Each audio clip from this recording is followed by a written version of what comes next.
Quisiera invitarte a que cerraras tus ojos, Dios los bendiga. que levantaras tus manos Bienvenidos, y cantaras esto somos conmigo. pocos pero buenos, ¿no? Y vamos a continuar con el Callado Pastor. Y hoy toca hablar de las fiestas del Señor y los patrones de restauración. ¿Se escucha bien ahí, no? ¿Sí? Bueno, los patrones de restauración que se establecieron, ¿sí?, en la antigüedad. Le ayudará grandemente a entender, cuando entendamos las fiestas antiguas, que vamos a exponer los puntos en este capítulo, muchas cosas del Nuevo Testamento.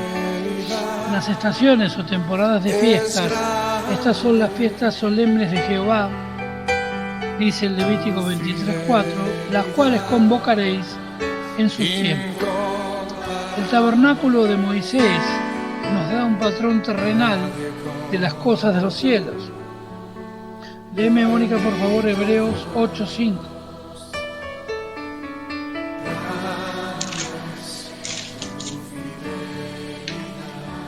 Los cuales sirven a los que es figura y sombra de las cosas celestiales, como se le advirtió a Moisés cuando iba a erigir el tabernáculo, diciéndole: mira, haz todas las cosas conforme al modelo que se te ha mostrado en el monte. Amén. No siguiendo, las fiestas deben ser la adoración a Dios, el tabernáculo. El lugar de adoración no debe ser siguiendo un patrón terrenal, como ocurre hoy día. Hacemos iglesias que parecen teatros, alabanzas con músicos profesionales, y no es así lo que Dios está buscando de nosotros. Entonces le dice a Moisés, el tabernáculo de Moisés nos da un patrón terrenal de las cosas de los cielos. O sea, trajo a la tierra lo que era celestial. Los festivales, fiestas de Jehová Dios, nos da la percepción del calendario divino, la secuencia en la cual ha hecho las cosas en el pasado y las que hará en el futuro. Hay tres festividades principales, fueron observadas anualmente y por miles de años en el pueblo judío, el pueblo de Dios. Las Pascuas, la fiesta de los tabernáculos, también conocida por las fiestas de las cabañas o refugios temporales, eran como cosas que hacían y no se dirigían al lugar de adoración. Celebraban las cosechas, cada uno, Pentecostés, de las festividades menores observadas al mismo tiempo, uno tras otro. Pentecostés venía 50 días después de la Pascua y no tenía festivales menores asociados con el mismo. O sea, no había otras festividades que se asociaran con el Pentecostés antiguo. Tres temporadas del siguiente bosquejo resumen las estaciones, nombres y partes de los festivales. Las tres estaciones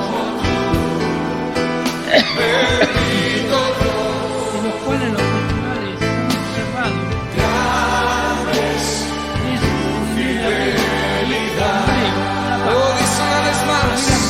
Tu fidelidad.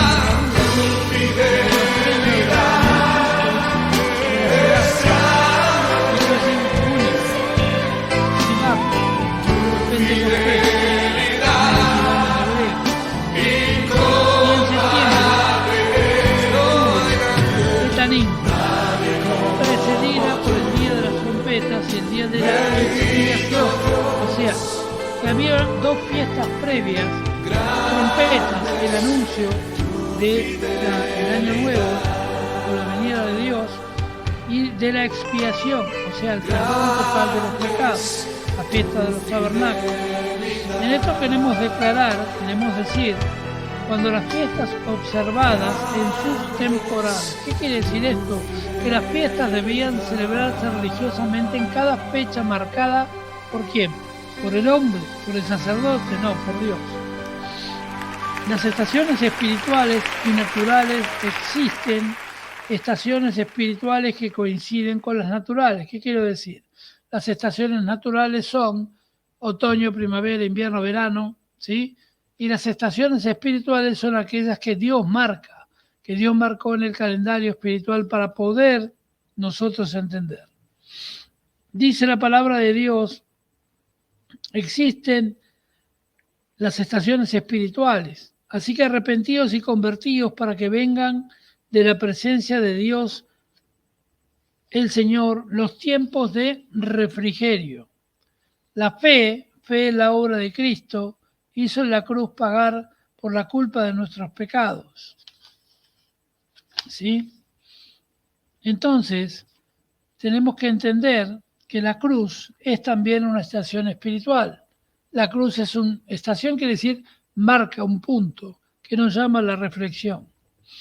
Él proclamó: el justo por la fe vivirá en la obra de Cristo y no por sus propias obras, penitencias o sacrificios personales.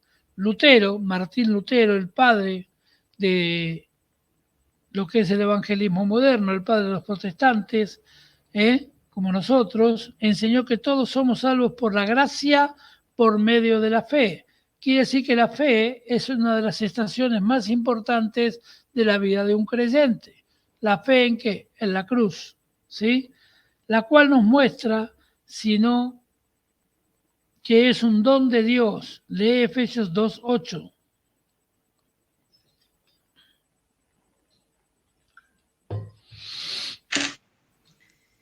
Dice, porque por gracia sois salvos por medio de la fe, y esto no de vosotros, pues es don de Dios. Aclarado, es clarísimo el tema, es por medio de la fe, que es un don de Dios, es un regalo, un carisma de Dios. Lutero vio que el Cordero inocente y sin defecto de la Pascua que mencionaba el Antiguo Testamento era Cristo, quien derramó su sangre para que fuera rociada sobre los dinteles de las puertas de vuestros corazones. Así como en la antigüedad Moisés mandó rociar la sangre de un cordero inocente, un cordero puro, un cordero sin mancha, los dinteles de las puertas en Egipto, para que la muerte no entrara y limpiara todo pecado, la muerte de Cristo, el Cordero Santo, limpia, y esto lo escribió en una de sus 92 tesis, que es hermosísima, cuando habla del corazón del creyente. El dintel significa la parte del marco de la puerta, sería. En nuestros marcos de nuestros corazones, Cristo derramó su sangre, la roció, para que la entrada de nuestro corazón solo entre la pureza. No entre espíritu de muerte, no entre espíritu de depresión. Esta sangre nos salva del ángel de la destrucción, de Napoleón, de la muerte, del diablo. Al tener la sangre de Cristo en nuestros dinteles del corazón, somos totalmente libres, ¿sí? Dios ve la sangre y nos cubre como un pabellón protector. Cuando pasa Dios con castigo, con ira, como va a pasar sobre toda la tierra, o ya está pasando, Él nos libra del juicio y de la muerte. Nuestros pecados son cubiertos por la sangre del Cordero Santo. No fue por nuestras obras de justicia, sino por su sangre, que Él nos salvó y libró.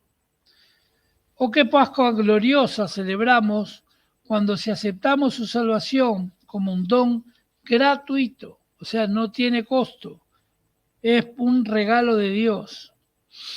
El pan sin levadura es restaurado. Más tarde vino el escenario de Juan Wesley, el fundador de la Iglesia Metodista en Inglaterra, es un fundador de una gran iglesia mundial y del movimiento de la santidad.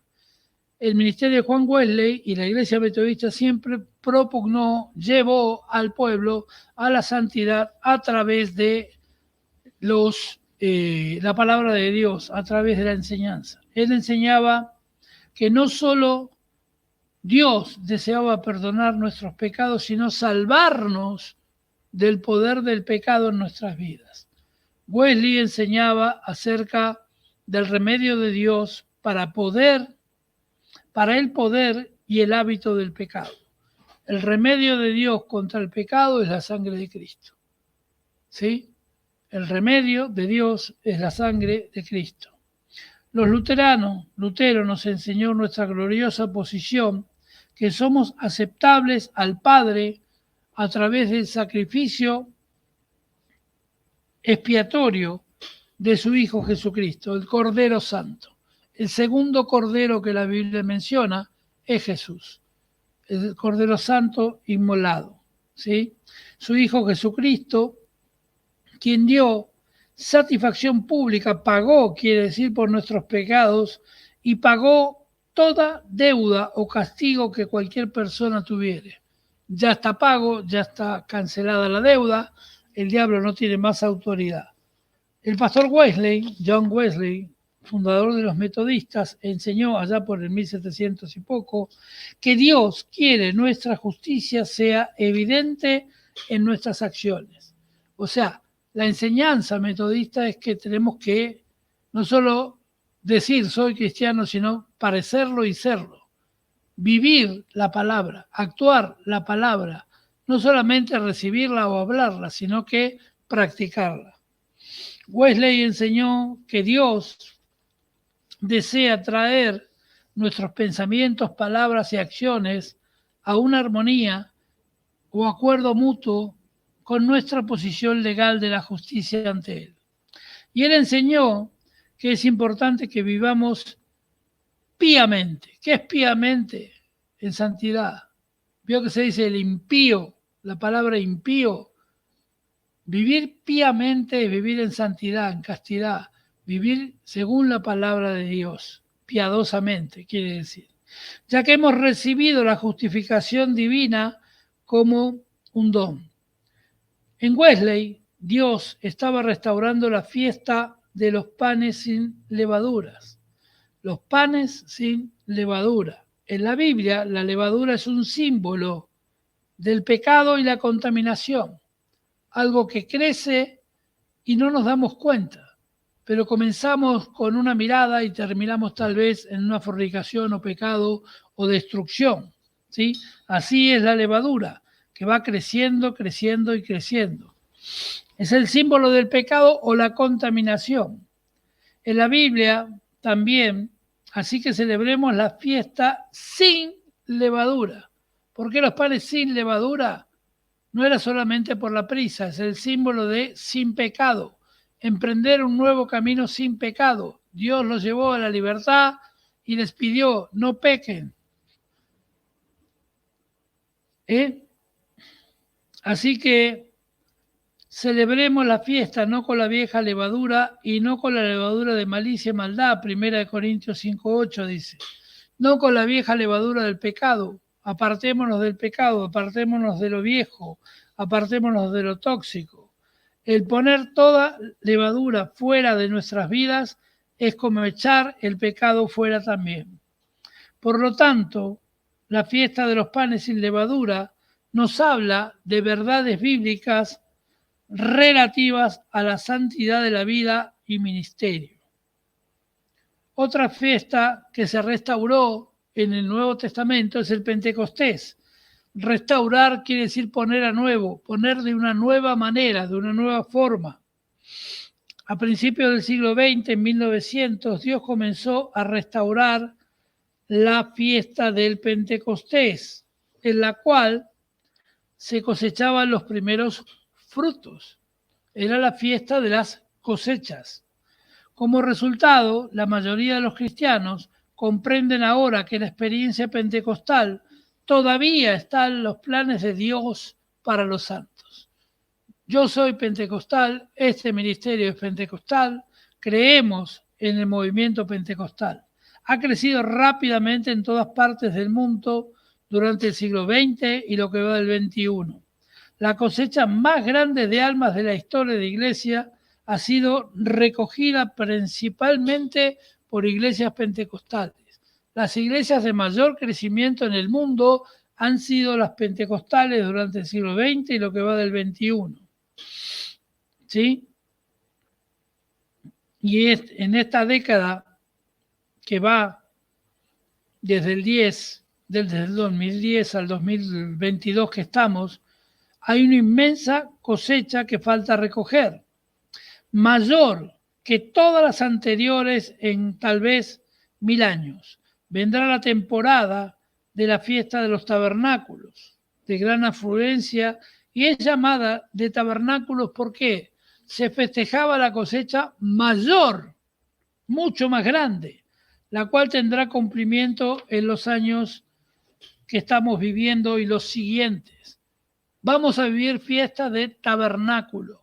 ¿Y qué es un tabernáculo? Una enramada, una choza. El pueblo iba a Jerusalén de todas partes del mundo a festejar la gran cosecha. Y yo creo que la gran cosecha mayor viene pronto porque Cristo está volviendo. ¿Sí? ¿Cuáles son las consecuencias de la restauración de las fiestas? ¿Sí? A medida que cada uno de estos festivales, de estas fiestas, era restaurado, dos cosas sucedían. División en la iglesia, y la iglesia en general se dividía con respecto a que si grandes movimientos de restauración eran o no eran de Dios. Siempre el hombre, más el liderazgo del último tiempo del siglo XX, ha querido justificar, explicar, tener la verdad de por qué Dios hace los movimientos de avivamiento, la restauración de las fiestas. La actitud de supersanto de algunas personas que se creen más que otros, mejores que los otros porque son pastores, porque tienen 30, 40, 50 años en la iglesia, porque creen tener una vida supersanta, y nadie es santo ni libre de pecado. Todos tenemos defectos y eso lo dijo nada más ni nada menos que quién, que Jesucristo. Entonces, algunas personas abrazaban verdades de la restauración y se consideraban a sí mismas como supersantas. O sea, que solo ellos tenían la verdad. Yo nací en una iglesia, gracias a Dios, con un pastor que era muy loco y muy criticado por los mismos colegas de las Asambleas de Dios, pero pertenecíamos a la Unión de Asambleas de Dios, donde era súper rigidez. Nadie podía ni siquiera preguntar o dudar de lo que un siervo de Dios decía en el púlpito. Teníamos que pedir permiso para ir a otra iglesia, permiso para, no sé, casarnos con alguien.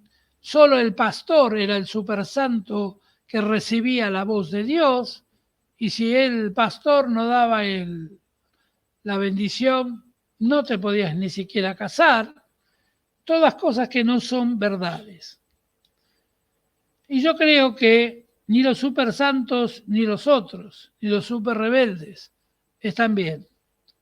Ambas actitudes están mal fundadas. En el primer caso, siempre debemos aceptar las temporadas de renovación, las temporadas que Dios nos envía.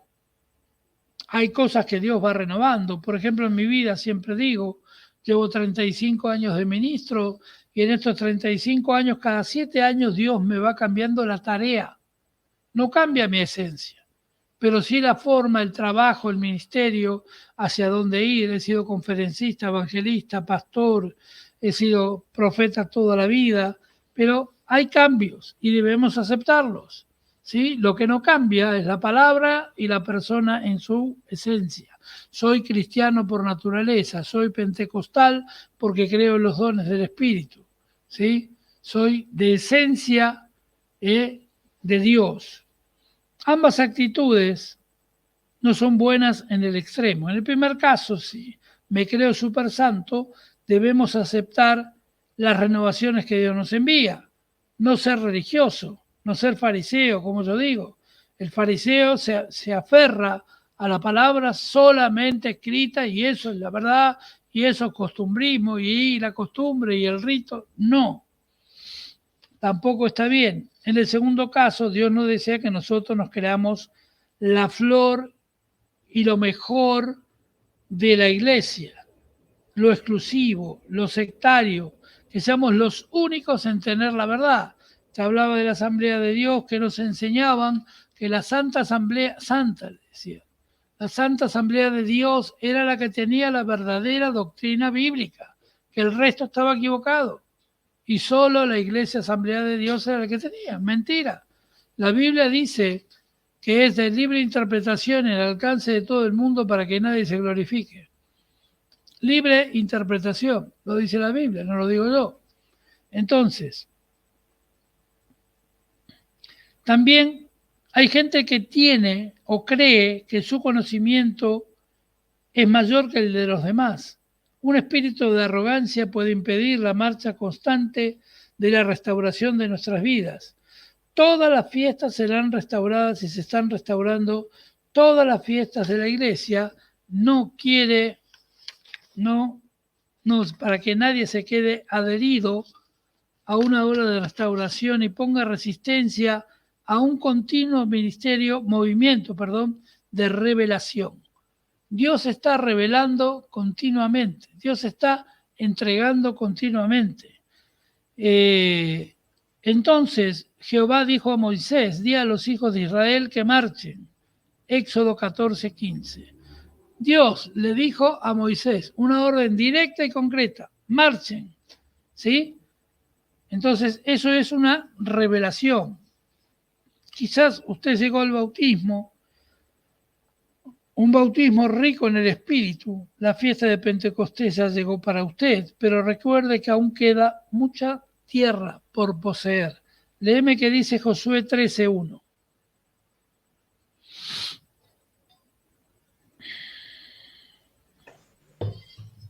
Siendo Josué ya viejo, entrado en años, Jehová le dijo: Tú eres ya viejo de edad avanzada, y queda aún mucha tierra por poseer. Nadie tiene la verdad, nadie tiene el total de la sabiduría, solo Dios. Y Dios le da la porción de sabiduría a través del Espíritu Santo. ¿Para qué? Para obtener fruto. Porque todavía queda mucha tierra por poseer. Hoy oramos por China, oramos por Hong Kong, oramos por Taiwán, oramos también por Tailandia, oramos también por toda esa región que tiene solamente un 10% de cristianos entre católicos y evangélicos. Pero oramos por una tierra que tiene más de 2.000 millones de habitantes en su conjunto, donde hay una pequeña islita que en el año 2000, en el año 89-90, un pastor de allí vino a la iglesia Rey de Reyes, donde yo estaba, llevó la unción del Espíritu Santo en el avivamiento de aquí y produjo un avivamiento en toda la isla, y él y sus hijos comenzaron a misionar dentro de China a un riesgo de muerte, y hoy se venden Biblias, se regalan Biblias, hay Biblias en chino, hay pastores chinos, hay iglesias chinas, aún en la capital, Beijing. Lo que era una locura se produjo. Entonces, todavía esperamos la completa manifestación de las trompetas, el día de la expiación, o sea, se van a pagar todos los pecados, y de los tabernáculos, la mayor cosecha de la historia de la iglesia de Jesucristo.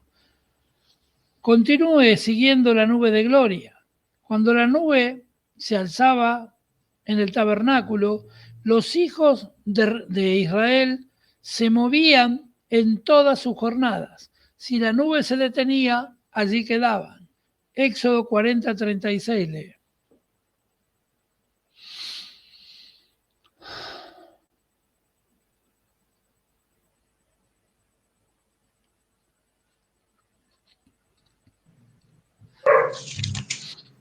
Y cuando la nube se alzaba del tabernáculo, los hijos de Israel se movían en todas sus jornadas.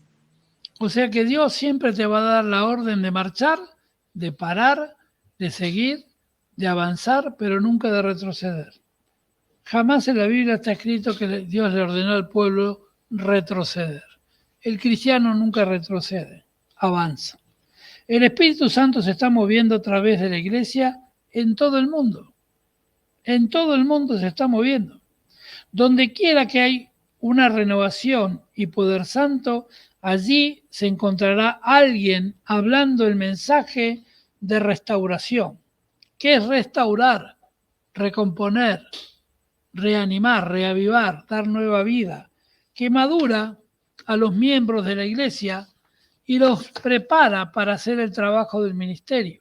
Léeme Efesios 4, 11 y 12. Y él mismo constituyó a unos apóstoles, a otros profetas, a otros evangelistas, a otros pastores y maestros, a fin de perfeccionar a los santos para la obra del ministerio, para la edificación del cuerpo de Cristo. Amén. Él preparó diferentes ministerios, diferentes tipos de tarea, apóstoles, profetas, evangelistas, pastores y maestros. ¿Para qué? Para la construcción de la nueva iglesia de Cristo, la que viene a buscar Jesús. Cuando tal restauración tomó lugar en la iglesia, esta sigue el itinerario o programa de las fiestas del Señor. En la sección C10, dice aquí, del instructivo del manual se proveerá percepciones profundas sobre la gloria por venir, preparada de antemano para la fiesta de las trompetas, el día de la expiación y de los tabernáculos. ¿Sí? Perdido y restaurado. Este es un relato por una gran mujer de Dios, Aimee Semple McPherson. Tal vez usted no la conozca, pero es la fundadora de una de las iglesias más grandes del mundo, la Iglesia del Evangelio Cuadrangular. Una mujer que vivió por allí por los años 20, 2 veces divorciada, criticada, destrozada por la crítica, pero Dios la usó en grandes milagros y poderes.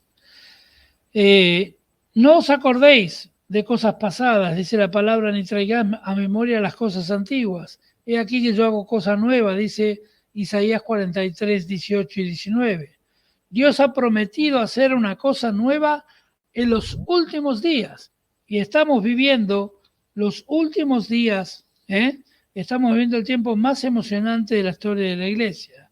A medida que miramos hacia atrás la historia de la iglesia, nos asombramos de la condición espiritual en la cual se encontraba durante siglos pasados.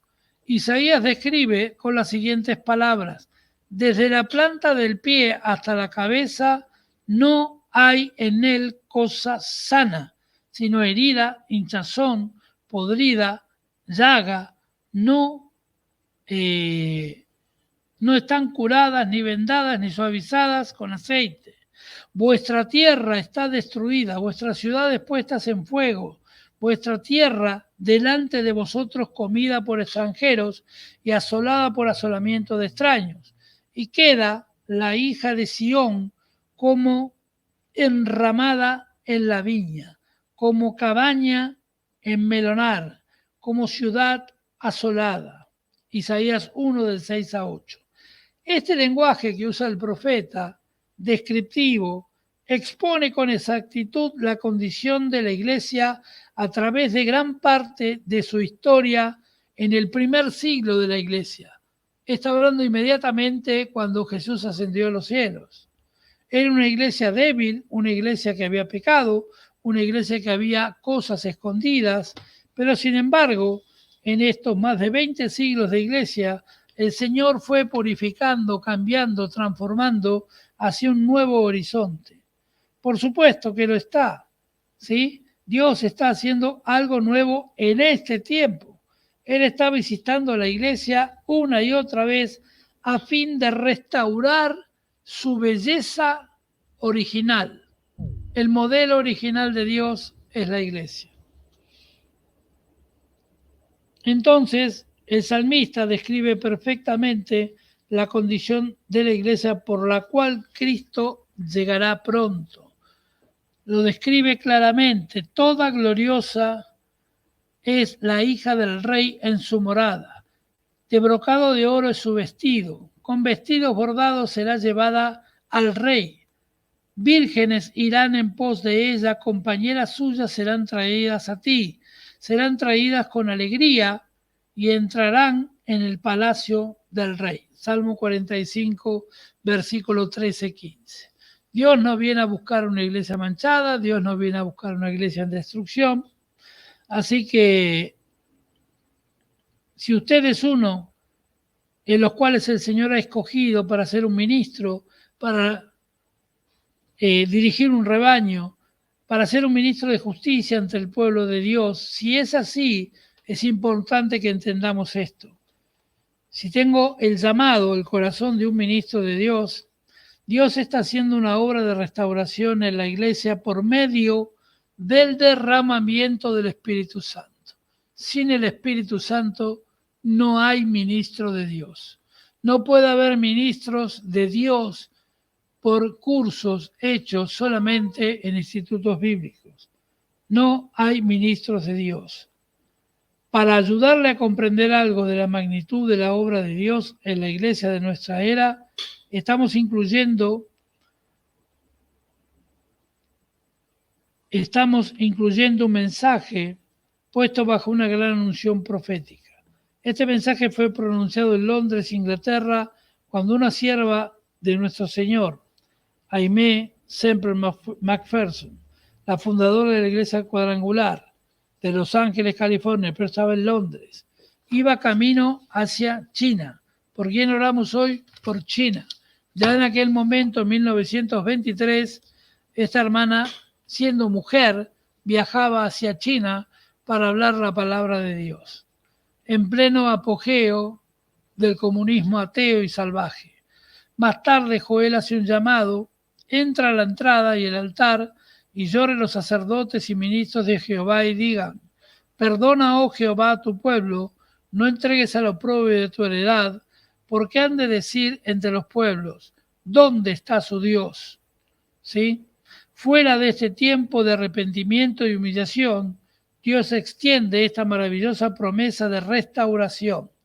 Y dice: tierra, no temas, alégrate y gózate, porque Jehová hará grandes cosas, y os restituiré los años que comió la langosta, el pulgón, el revoltón y la oruga, mi gran ejército de insectos que envié contra ti. Joel 2, 21, 25. Dios restaurará primero la provisión.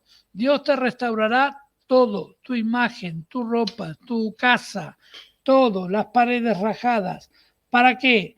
La siguiente visión que el Señor le dio a Aimee McPherson dice: fue un árbol saludable lleno de frutos, representa la introducción de la dispensación del Espíritu Santo. Vas a estar tronco lleno de frutos. ¿Por qué? Porque somos pámpanos de Jesús. Con poderosas señales te acompañarán y maravillas. Lo declaró hace casi 100 años esta mujer de Dios y se cumplirá ahora en tu vida si lo crees, si tienes el verdadero llamado. El día de Pentecostés, descrito en Hechos 2, donde unas 3.000 personas fueron salvas y recibieron el bautismo del Espíritu Santo. Poco tiempo después, Pedro y Juan salieron para el templo a orar, pasaron por al lado de un cojo que pedía limosna en la entrada del templo llamado La Hermosa, y Pedro le responde: no tengo plata ni oro, pero lo que tengo te doy, en el nombre de Jesús de Nazaret, levántate y anda. Hechos 3:6. Y el cojo fue sanado instantáneamente, siguió hacia el templo caminando, saltando y alabando a Dios. En Hechos 5:16, léeme por favor. Hechos 5:16. Y aún de las ciudades vecinas muchos venían a Jerusalén trayendo enfermos y atormentados de espíritus inmundos, y todos eran sanados. Amén. Todos eran sanados, no hacían acepción de personas. Todos los que se acercaban eran sanados por mandato de Dios. ¿Sí? Los enfermos eran traídos en las calles de Jerusalén, puestos en camas y lechos. La sombra de Pedro pasaba y los tocaban y eran sanados. El pastor Dinardi, un pastor brasilero, un gran amigo, un hombre de Dios, un evangelista de fuego del Espíritu Santo, él tiene ese don, hace años que no nos vemos, pero seguimos siendo amigos, de la sombra. Él manda a poner los enfermos en un sector, siempre hace campañas en lugares grandes, Manda apagar las luces e iluminan reflectores que proyectan sus sombras sobre los enfermos y los paralíticos comienzan a sanar. Dice que el Señor le visitó y le dijo, te voy a dar el don de la sombra de Pedro. Y nadie le creía y todo el mundo se rió de él. Pero él es bajito así, pero muy loco, comenzó a orar y a clamar, a ponerse en la presencia de Dios. Y era un pastor de iglesia, de la iglesia cuadrangular, la que fundó Macpherson. Y recordó las palabras de la pastora Macpherson, que dijo que el Espíritu Santo nos haría dar grandes frutos en milagros y señales. Y él lo creyó, lo puso en su corazón. Y en todo evento, y lo he visto con mis ojos, muchas veces ministramos juntos. Muchas veces hicimos campañas juntos por todo Brasil y aún aquí en Argentina. Y la sombra de este hombre levantó paralíticos, ciegos, sanó enfermos de columna. La sombra, ni siquiera los tocó. Él caminaba, los reflectores le iluminaban y la sombra de Pedro recibió. Los enfermos siempre eran traídos en las calles de Jerusalén y puestos en camas, y la sombra de Pedro los tocaba y eran sanados. Por las manos de los apóstoles eran obradas grandes señales y maravillas por todas partes, conforme a la palabra de aquel que había dicho, mayores hará, porque yo voy al Padre. Juan 14:12. Nosotros tenemos la promesa de Jesús que haremos obras más grandes que Jesús. ¿Y por qué no lo podemos creer? ¿Por qué nos tiramos abajo? ¿Por qué decimos, no, yo no puedo? ¿Cómo voy a hacer obras más grandes que Jesús? No es que vos lo creas o no. Él te ordenó que hicieras obras más grandes que Él. Pleno poder pentecostal. Léeme Juan 14:12.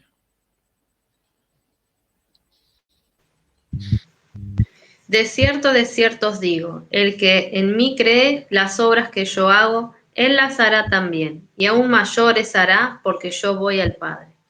Amén.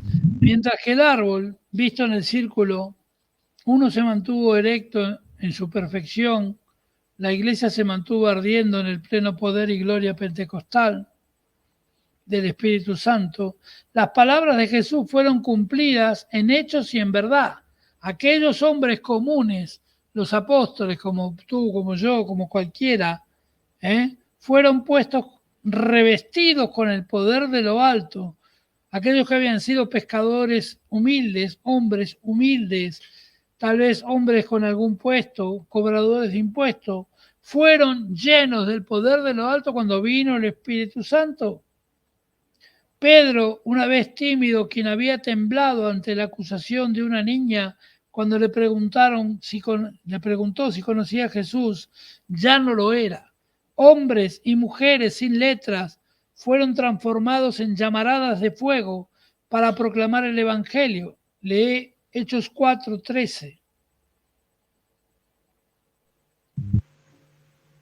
Entonces, viendo el denuedo de Pedro y de Juan, y sabiendo que eran hombres sin letras y de vulgo, se maravillaban y le reconocían que habían estado con Jesús. Amén. El derramamiento del Espíritu Santo no fue para los judíos solamente, sino también para los gentiles.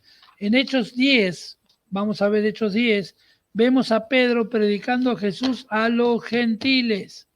Mientras hablaba Pedro, el Espíritu Santo cayó sobre todos los que oían su discurso, y los fieles de la circuncisión, o sea, los judíos que habían venido con Pedro, se quedaban atónitos también que sobre los gentiles se derramase el don del Espíritu Santo, porque oían que hablaban en lenguas y que magnificaban a Dios. Léeme por favor Hechos 10, 44 al 46. Baruch haba haramakanda la Messiah.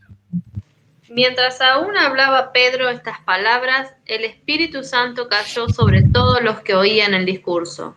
Y los fieles de la circuncisión que habían venido con Pedro se quedaron atónitos de que también sobre los gentiles se derramase el don del Espíritu Santo, porque los oían que hablaban en lenguas y que magnificaban a Dios. Amén.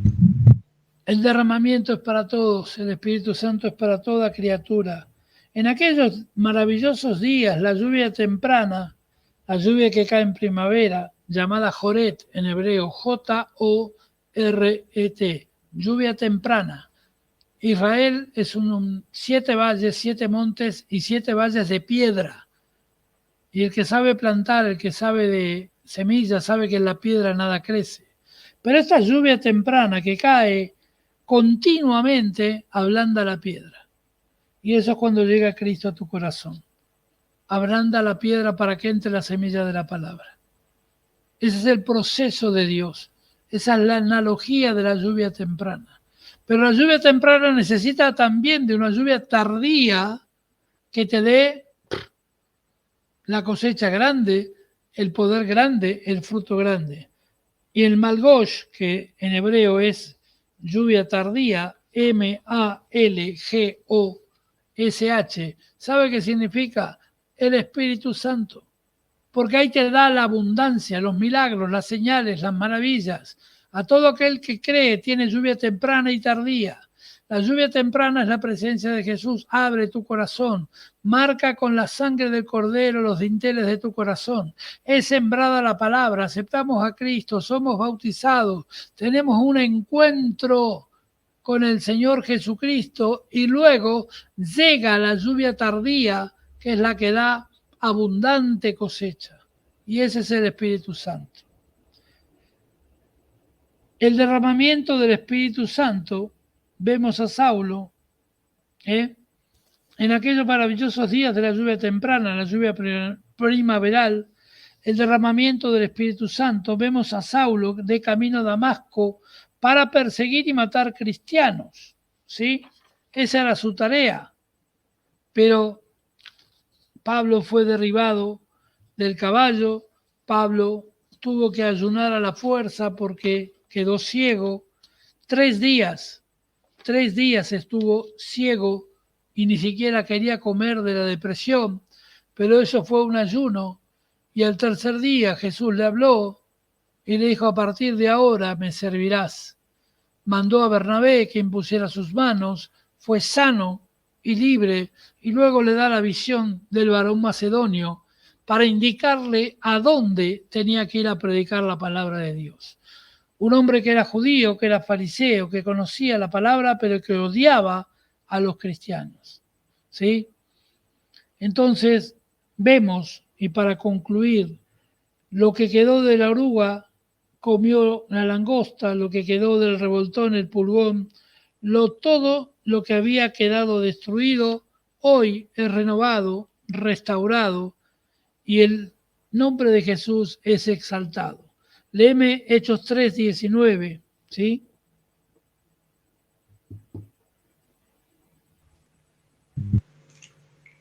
Así que arrepentíos y convertíos para que sean borrados vuestros pecados, para que vengan de la presencia del Señor tiempos de refrigerio. Amén. En un sentido espiritual, y con esto terminamos hoy, hay estaciones durante las cuales las realidades espirituales, los avivamientos y los tiempos de refrigerio. ¿Qué es un tiempo de refrigerio? Un tiempo de paz. ¿Cuántos queremos un tiempo de paz? De tener intimidad con Dios, de no tener que correr. Habladas en tales fiestas son experimentadas. Experimentamos cuando Dios viene a nosotros un tiempo de paz, de refrigerio o un tiempo de avivamiento, donde todo corre a un ritmo loco y aparecen milagros, prodigios, maravillas, como vivió la hermana Mónica días pasados, que apareció una luz, un ángel, un arcángel cuidándole y protegiéndole. También tenemos que entender que esto es lo ocurrido en la historia de la iglesia con un énfasis particular cuando viene sobre toda la iglesia. Examinemos brevemente cómo se está cumpliendo, ¿sí? Cómo se está cumpliendo en este tiempo el momento oportuno, en el kairos de Dios, el tiempo exacto que las fiestas están siendo restauradas. Hay una restauración espiritual en toda la iglesia del mundo. Las fiestas son restauradas para el siglo IV después de Cristo, comenzaron a restaurarse, que la iglesia había perdido el poder espiritual y la gracia tan evidente en el Nuevo Testamento, pero ahora hay un gran hambre de la palabra de Dios y prevaleció en el periodo que fue llamado la Edad Oscura. Hasta el siglo IV se lo llama la Edad Oscura. La Pascua fue restaurada, hombres como Martín Lutero trajeron a la iglesia el regreso a la verdad y la justificación por el Señor Jesucristo. Amén. Hasta aquí la palabra de Dios del día de hoy. Hemos avanzado otro capítulo más. La semana que viene, sábado próximo, el día 30, último sábado del mes de abril, seguimos con el callado del pastor. Muchas gracias a los 3 valientes que han participado el día de hoy. Amén. Pero bueno, Dios recompensa, Dios da. Así que bueno, la bendición de Dios esté con todos ustedes. Así que Mónica, te voy a pedir que ores, así nos despedimos. Hasta la próxima semana. Recuerde, mañana tenemos el culto general, 18 horas de Argentina. Y el lunes tengo un trabajo especial que me acaba de dictar el Señor en el día profético, que tiene que ver con las naciones y tiene que ver con el significado de la Torre de Babel, el origen de todos los idiomas y las razas, y el lunes lo vamos a ver en detalle. Es un trabajo de más de 80 hojas que vino dictado directamente de los cielos para clarificar la mente de los hermanos. Martes tenemos las orcas, miércoles seguimos con el tiempo del fin que viene cada día mejor, el jueves culto evangelístico y el viernes el Espíritu Santo. Amén. Así que, Pastora Mónica, muchas gracias. Priscila, Rufina, Dios me las bendiga. Adelante, Mónica. Oremos y nos despedimos. Amén. Padre amado, te damos gracias, Señor, en este día. Gracias por esta enseñanza, Señor, que nos enseña más de ti, a conocerte más, Señor, y a conocer tu voluntad también. Señor, te damos gracias por los hermanos que están y también por los que no están, Señor. Te pido que toques sus corazones. Nos despedimos, Señor, con tu bendita paz, que tu presencia, Señor, nos siga acompañando día a día, Padre. En el nombre de Jesús te bendecimos. Amén y amén. Amén. Gracias, hermanos. Dios los bendiga. Vamos a parar la gordita inglesa que graba.